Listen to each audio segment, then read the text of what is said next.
ঢাকা থেকে সিলেট ঘুরে বিপিএল এখন চট্টগ্রামে। ঢাকা ও সিলেটের রান বন্যায় দেখেছে এবারে বিপিএল। লিটন তানজিদের সেঞ্চুরিতে সিলেটে ঢাকা ক্যাপিটালস দুর্বার রাজশাহীর বিপক্ষে রেকর্ডের পসরায় সাজিয়েছিল। ঢাকায় যখন এই দুই দলে দেখা হয়েছিল সেই ম্যাচে বল হাতে আবার রেকর্ড গড়েছিলেন তাসকিন আহমেদ। দুর্বার রাজশাহীর হয়ে খেলা পেসার 7 উইকেট নিয়ে করেন স্বীকৃত টি-20 তৃতীয় সেরা বোলিংয়ের কীর্তি। প্রথম 20 ম্যাচ শেষে ব্যাটিংয়ে রানের হিসেবে সবার উপরে আছেন সিলেট স্ট্রাইকার্সের জাকির হাসান। 6 ম্যাচে 6 বার ব্যাট করে জাকিরের রান 251।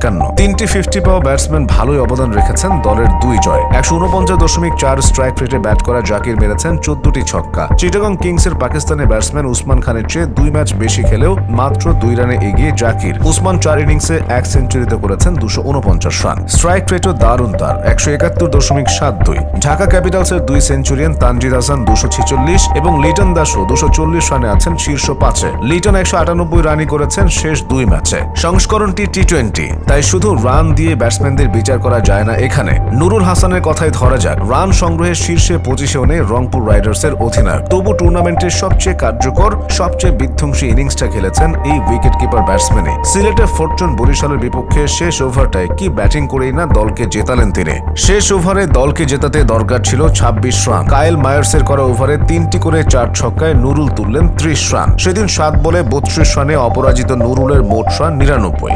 এক ম্যাচে 7 উইকেট নেওয়া তাসকিন আহমেদই উইকেট শিকারে সবার উপরে।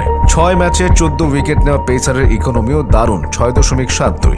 উইকেট শিকারের শীর্ষ 3 জনই পেসার। খুলনা টাইগার্সের আবু হায়দার ও সিলেট স্ট্রাইকার্সের তানজিম হাসান দুজনে নিয়েছেন 11টি করে উইকেট। 9 উইকেট নিয়ে এরপরে আছেন 2 স্পিনার খুশদিল শাহ, মেহেদী হাসান এবং ফাস্ট বোলার নাহিদ রানা।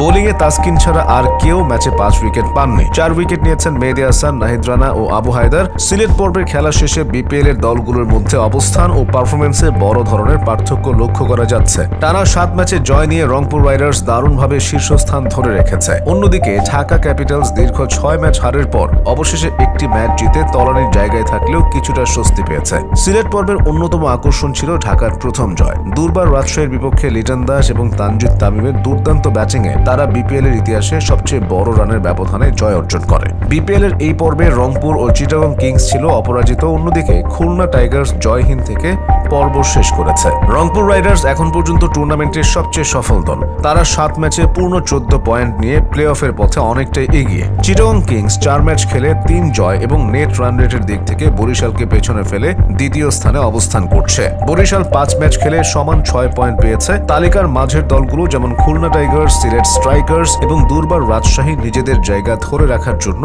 আরও ভালো পারফরমেন্স করতে হবে। আর 7 ম্যাচে মাত্র 1টি জয় পাওয়া ঢাকা ক্যাপিটালসের প্লে অফে পৌঁছানো এখন প্রায় অসম্ভব।